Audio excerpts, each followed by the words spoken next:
Shalom Sobat Maestro yang dikasihi Tuhan. Kita jumpa kembali pada kesempatan ini bersama saya, Foni Manik STH. Sobat Maestro, mari kita siapkan hati untuk kita sama-sama belajar dan merenungkan kebenaran firman Tuhan, yang pada kesempatan ini saya beri judul Dalam Kelemahan Kuasa Tuhan Menjadi Sempurna. Terambil dari Mazmur 88 ayat 14 sampai 19. Saya akan bacakan untuk kita semua. Tetapi aku ini ya Tuhan, kepadamu aku berteriak minta tolong, dan pada waktu pagi doaku datang ke hadapanmu. Mengapa ya Tuhan kau buang aku, kau sembunyikan wajahmu dariku? Sejak masa mudaku aku dirundung malang dan bahaya maut. Aku menanggung kengerian yang kau sebabkan. Aku patah semangat. Nyala murkamu menimpa aku. Betapa mengerikan engkau meremukkan aku. Mengelilingi aku seperti banjir sepanjang hari. Mengepung aku dari segala penjuru.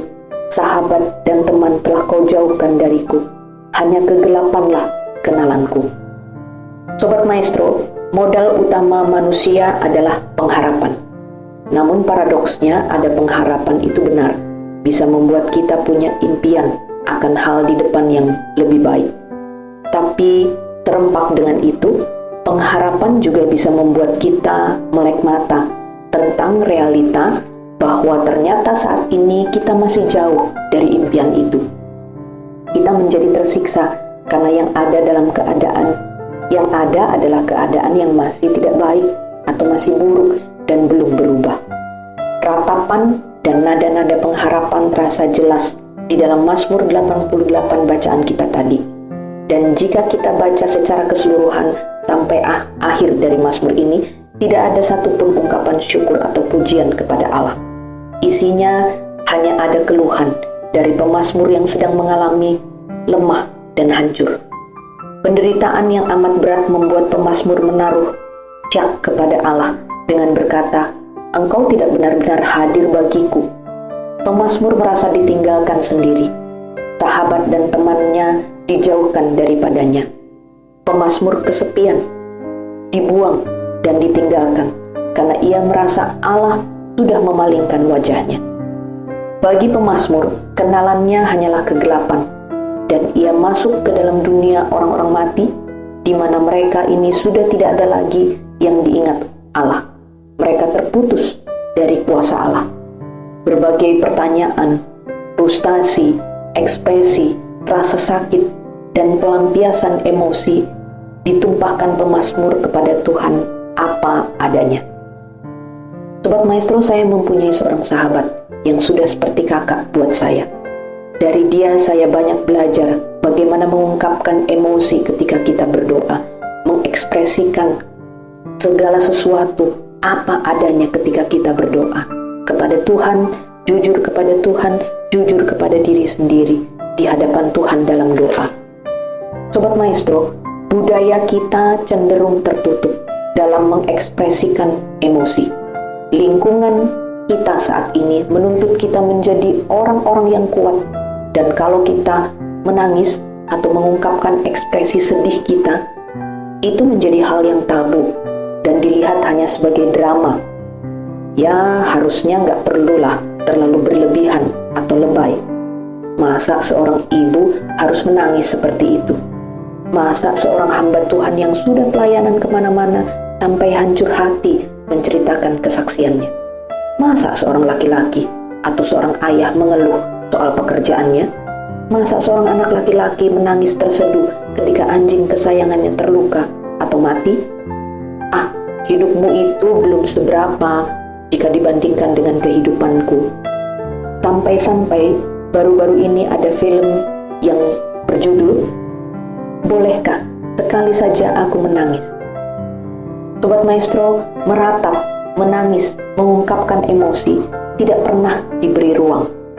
Kesedihan itu harus disangkal dan tidak boleh dibicarakan terus-menerus. Padahal kenyataannya orang percaya juga bisa berada dalam kegelapan, ketakutan, kekhawatiran, kesedihan dalam jangka waktu yang lama. Bisa saja kita sudah berada di tempat yang lebih aman, atau kita sudah berjuang di dalam doa, kita sudah bertahan. Tapi segala sesuatu kemudian tidak menjadi lebih baik. Kegelapan tidak kunjung kelihatan ujungnya, tidak kunjung menunjukkan secercah cahaya.